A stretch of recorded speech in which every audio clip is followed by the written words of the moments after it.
मिट्ठू, ओ मिट्ठू। कमला जी ने अपने कमरे से आवाज लगाई। मिट्ठू ने तो सुन के भी अनसुना कर दिया, लेकिन कमला जी की बहू किचन में ही खुद ही बड़बड़ाने लगी। न जाने क्या जरूरत आ जाती है, खुद से तो कुछ होता नहीं, बच्चे को भी अपना काम नहीं करने देंगी। एक मैं ही रह गई हूं इनकी खिदमत के लिए, पता नहीं अभी और कितने दिन। कमला जी सुन तो सब कुछ रही थी, लेकिन बहू को जवाब देने की हिम्मत नहीं थी।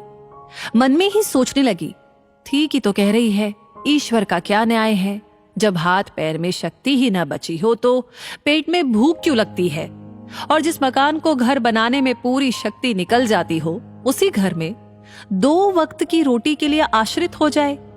ऐसी लंबी नीरस जिंदगी ईश्वर क्यों देता है। क्या कहे, 2 रोटी दे देना ही सेवा करना होता है। बच्चों के लिए ये हमारे मन को क्या पढ़ पाएंगे। अम्मा जी ने फिर से मिट्ठू को आवाज लगाई, लेकिन जरा धीरे से।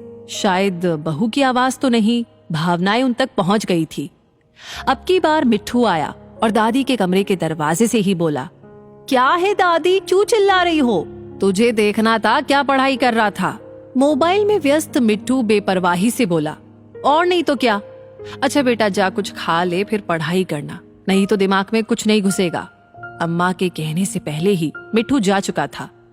अम्मा इन सबसे बेखबर लगातार हिदायतें दिए जा रही थी। खाने का वक्त और सब खाने की टेबल पर, कमला जी का खाना उनके कमरे में। मिट्ठू ने कहा, मम्मा क्या बनाया है तुमने? मुझसे ये सब नहीं खाया जाएगा। मैं जा रहा हूँ दोस्तों के साथ कंबाइंड स्टडी करने, हम लोग वहीं पर कुछ ऑर्डर करके मंगा लेंगे। मुझे कुछ खास भूख भी नहीं।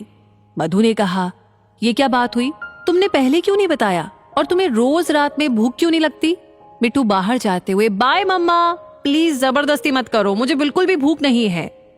मधु कमला जी के बेटे अमित से, देखो जी, आजकल मिट्टू को क्या हो गया है, रात को खाना ही नहीं खाना चाहता। बढ़ती उम्र में ऐसा करना ठीक नहीं होता, ग्रोथ कैसे होगी? कल ले चलते उसे डॉक्टर के पास। अमित सहमति में सिर हिलाते हुए, अरे यार सुनो, आज मुझे भी ना कुछ खास भूख नहीं, बस थोड़ा सा सलाद दे दो। ऑफिस में एक दोस्त के साथ कैंटीन चला गया, पेट कुछ भरा भरा लग रहा है। सुनो, अम्मा ने खाना खा लिया? हाँ, खा ही लिया होगा, उनको तो सब हजम हो जाता है।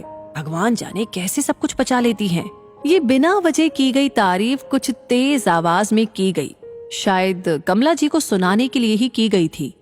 और ये शब्द 75 साल की कमला जी के कमजोर कानों में हथौड़े की तरह लगने लगी। हाथ का निवाला फर्श पे जा गिरा। मुंह से शब्द निकलते भी तो कौन सुनता। आंसू खुद ही अपनी कहानी बयां करने लगे। किससे कहे, बच्चों, जो तुम लोग वक्त बेवक्त मुंह में ठूसते रहते हो तो तुम्हारा पेट भरा भरा लगेगा ही, क्यों भूख लगेगी भला?